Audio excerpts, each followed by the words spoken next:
Welcome to ஆச்சி சமையல். இன்னைக்கு நம்ம பார்க்க போகிறது சளி இருமல் இது எல்லாத்துக்கும் எடுத்துக்கிற மாதிரி கற்பூரவள்ளி வச்சு ஒரு கஷாயம் ரெசிபி தான் பார்க்க போகிறோம். சரி வாங்க வீடியோக்குள்ளே போகலாம். இந்த ரெசிபிக்கு தேவையான பொருட்கள் என்னன்னு பார்த்துடலாம். 10 போல் கற்பூரவள்ளி இலை, இதை ஓமவல்லின்னு சொல்லுவாங்க. இதை கழுவிட்டு எடுத்து வச்சுக்கலாம். 1/2 ஸ்பூன் போல் சீரகம். வாங்க இது எப்படி செய்கிறதுன்னு பார்க்கலாம். ஸ்டவ் ஆன் பண்ணி ஒரு பேன் வச்சுக்கலாம்.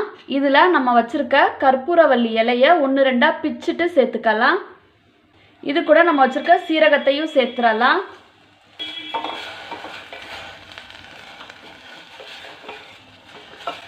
ஸ்டவ்வை லோ ஃப்ளேமில் வச்சுட்டு நல்லா வதக்கி விட்டுறலாம். இந்த கஷாயத்தை சின்ன பிள்ளைங்கள்லேருந்து பெரியவங்க வரைக்கும் எடுத்துக்கலாம். சின்ன பிள்ளைக்கு கொடுக்கும்போது 5 ml கொடுத்தா போதும். பெரியவங்க இதை சூடாகவே குடிக்கலாம். இந்த இலையில் அப்படியே தண்ணி கோர்த்துட்டு வரும். ஸ்டவ் ஆஃப் பண்ணிடலாம். இதை வடிகட்டியில் சேர்த்துட்டு நல்லா பிழிஞ்சு எடுத்துக்கலாம்.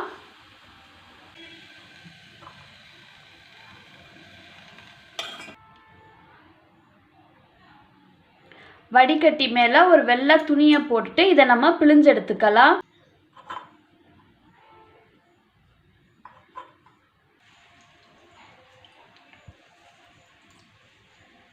நல்லா பிழிஞ்சு விட்டு எடுத்தாச்சு. சக்கை அந்த மாதிரி தனியாக இருக்குது.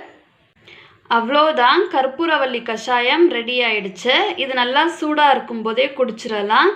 இந்த ரெசிபியை நீங்களும் உங்கள் வீட்டில் மறக்காமல் ட்ரை பண்ணி பார்த்துட்டு எப்படி இருக்குன்னு கமெண்ட் செக்ஷனில் சொல்லுங்கள். தேங்க்ஸ் ஃபார் வாட்சிங்.